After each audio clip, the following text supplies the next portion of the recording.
les différents gouvernements d'Israël, de gauche et de droite, plus de 45 ans, nous avons donné des armes et des entraînements à des forces qui ont fait des massacres dans tout le monde entier.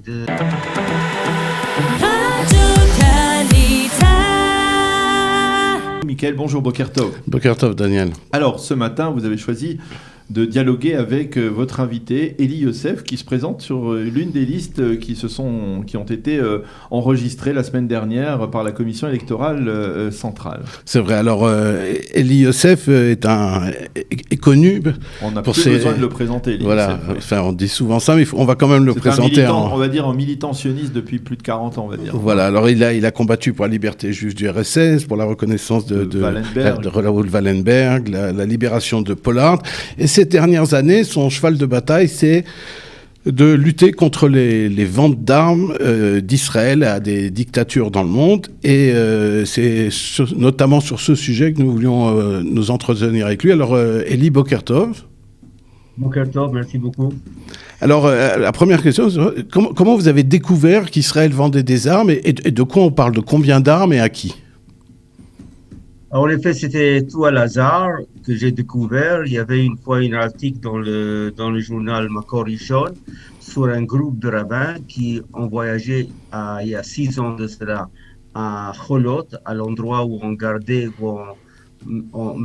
les réfugiés d'Érythrée dans des différentes, pas exactement prisons, mais un genre d'endroit où ils devaient être sous garde. Et à la fin de l'article de cette visite, ils ont marqué une phrase qui m'a bouleversé. La phrase était très simplement on ne peut pas les renvoyer à Érythrée, car si on les renvoie à Érythrée, ils pourront être massacrés et en plus par des armes israéliennes. Alors, quand j'ai lu cette phrase, je n'ai pas pu dormir. J'ai fait une petite recherche, une enquête. Et qu'est-ce que j'ai découvert a fait en sorte que je ne peux pas dormir depuis. Cela veut dire que les différents gouvernements d'Israël, de gauche et de droite, plus de 45 ans, nous avons donné des armes et des entraînements à des forces qui ont fait des massacres dans tout le monde entier, de l'Argentine et la Chili dans les années 70, à Rwanda dans les années 90, à Sri Lanka, Guatemala dans les années 80 et après dans les années 2000, et jusqu'à le Sud-Soudan, Myanmar, Cameroun, maintenant c'est l'Éthiopie, c'est l'Ouganda. Ça veut dire que ça n'arrête pas et c'est des massacres comment on dirait ça, c'est des véritables atroces. On parle de centaines de milliers de femmes et d'enfants qui ont été massacrés par des forces qui ne connaissent pas qu'est-ce que c'est l'humanité. Et nous, on s'est permis de fermer les yeux. Cela veut dire, ce n'est pas nous qui leur disent allez massacrer les femmes et les enfants, mais nous, on ferme les yeux. Et ça, c'est un acte qui est inacceptable. Toute personne qui est être humain, certainement quelqu'un qui est juif, qui connaît un petit peu de notre passé, on peut pas accepter cela. C'est inacceptable. C'est quelque chose qui, comme j'ai dit tout à l'heure, on peut pas dormir avec ça. Alors, Elie, la question, on sait qu'on parle de plusieurs milliards de dollars chaque année pour les industries militaires israéliennes avec ces ventes d'armes. Comment vous luttez? Parce qu'on se souvient, peut-être, Daniel, vous vous souvenez sûrement, avant les élections, vous avez eu un petit accrochage entre Elie et Benny Gantz, quand il s'est présenté la première fois. Mais on vous a vu aussi vous accrocher avec Naftali Bennett et avec d'autres dirigeants politiques, notamment quand ils sont au ministère de la Défense. Mais comment combattre? Quel est votre combat? Quel est votre programme? Alors, il y a deux bases au programme. La première base, c'est ce que j'ai dit tout à l'heure, c'est inacceptable. La deuxième base, que je crois avec toute mon âme que l'âme d'Israël, le cœur d'Israël se réveillera. Mais non, malgré que je crois que le cœur d'Israël se réveillera, et je sais que c'est inacceptable, il y a quand même un grand problème au milieu. Et c'est quoi le problème au milieu? c'est que tous les partis politiques, de droite et jusqu'à la gauche, et de gauche et jusqu'à la droite, ne sont pas prêts à lever leur voix là-dessus. Personne. Et quelle est la raison? C'est parce que ils ont peur. Ou dans les paroles des membres de la Knesset qui sont d'accord avec moi, ils me disent en hébreu, Ani lomit abed politique. Moi, je ne vais pas faire la suicide politique. Ça veut dire pour moi, pour être d'accord avec ce que toi tu fais et de lancer ma voix là-dedans, c'est de faire la suicide politique. Il faut comprendre, quand je réussis à convaincre un membre de Knesset de faire une loi là-dedans, et ça c'était mon but, que des membres de Knesset font une loi dedans, et j'ai convaincu à l'époque Yehuda Glick, un homme de droit, de faire une loi contre cela, et il a posé la loi à la Knesset. Alors il a reçu des pressions de tous les côtés de enlever la loi. Et c'est qu'est-ce qu'il a fait. Alors jusqu'à on trouve quelqu'un avec un peu de principe qui fait la loi, il reçoit tellement de pression que lui-même il me dit, mais si je fais ça, c'est la suicide politique. Je ne pourrai rien faire d'autre. Et c'est comme ça qu'ils me disent tous. Alors, nous avons un problème que tout le monde a peur du système, de la force des industries militaires, de la force de la vote électorale qu'ils représentent, de la force de toutes les personnes qui sont responsables de la presse. Il n'y a pas de presse libre en Israël, il n'y a aucun journaliste qui est prêt à faire un j'accuse là-dessus, rien. Par conséquent, tout ce qu'on voit, c'est que je fais un petit dispute avec Gantz ou avec Bennett ou avec quelqu'un d'autre, et c'est comme un curieux, c'est comme un genre de bon, celui-là, il n'a pas mangé ce matin, il a eu un problème, alors il se dispute avec Gantz sur une histoire qui concerne personne. En fin de compte, ça c'est le problème. Ça veut dire, au lieu de rentrer dans le fond de l'histoire, mais qui nous sommes des êtres humains. Nous sommes des personnes qui ont survécu à un holocauste. Qui nous sommes?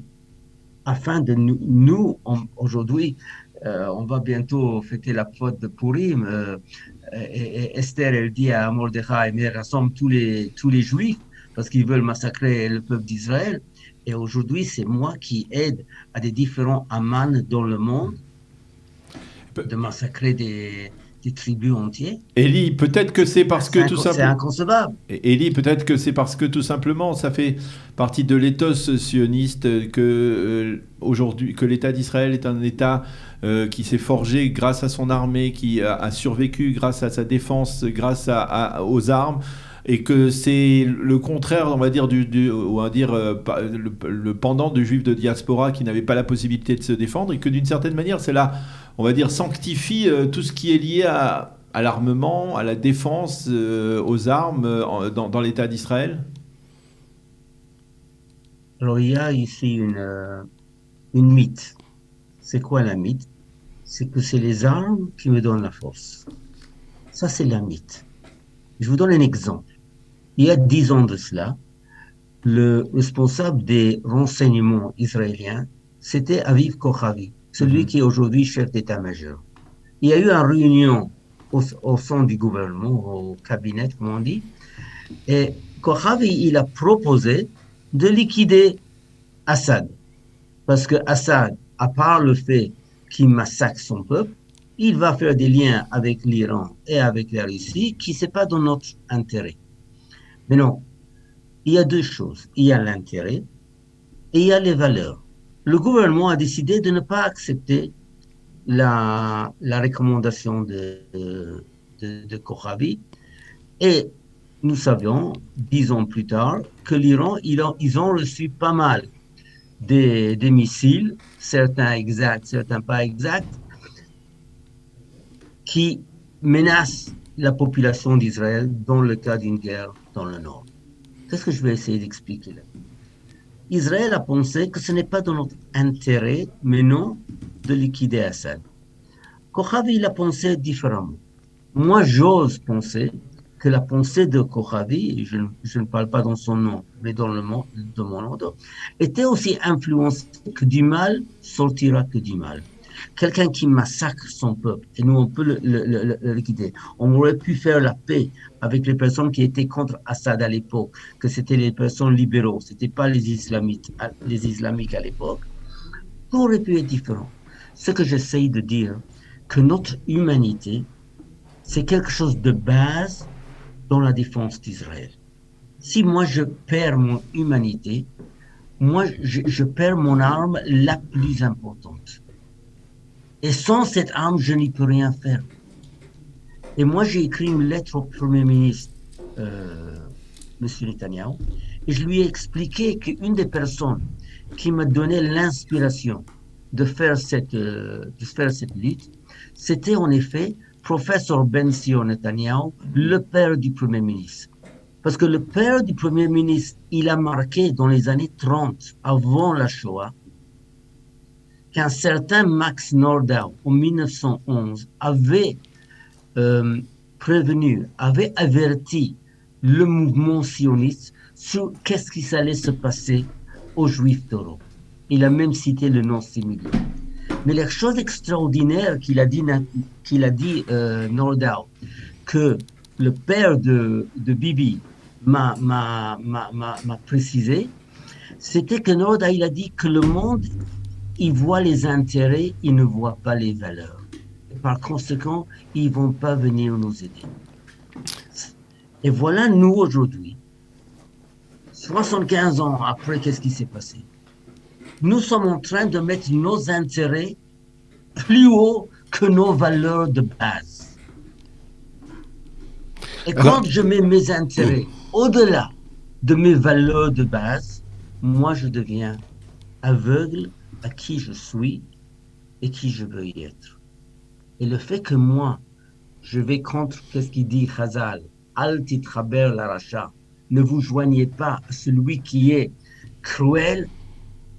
Nous, on se joint à les personnes les plus cruelles du monde, mais pas simplement pour prendre un verre. On se joint à eux, on leur donne des armes pour massacrer des innocents. Et c'est la folie. Alors, Elie, vous êtes un grand amoureux d'Israël, vous êtes de tous les combats depuis votre jeunesse au Bétar. Est-ce que vous avez l'impression que Israël est en train de perdre son âme sur ce point? Est-ce que ça, au-delà de, vous avez dit, ce manque d'humanité, est-ce que vous avez l'impression que ça va de plus en plus mal ici, ou est-ce que vous gardez cet optimisme dont on vous a entendu depuis des dizaines d'années?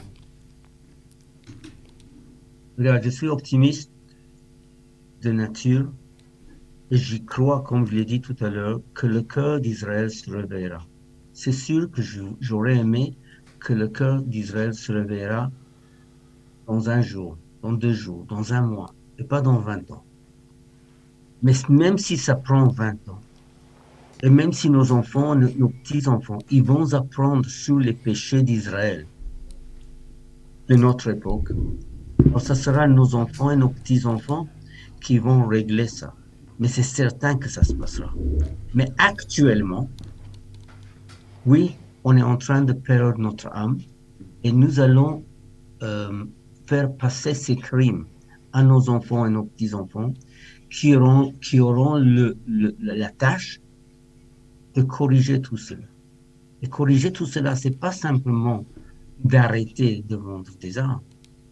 Il y aura un jour qui viendra, selon mon rêve, que des milliers de personnes qui sortent de Tzahal, au lieu d'aller dans ces pays-là pour entraîner des forces qui massacrent, ils vont aller là-bas pour donner un an de shirut shel ahavat adam, d'un service de l'amour de l'être humain.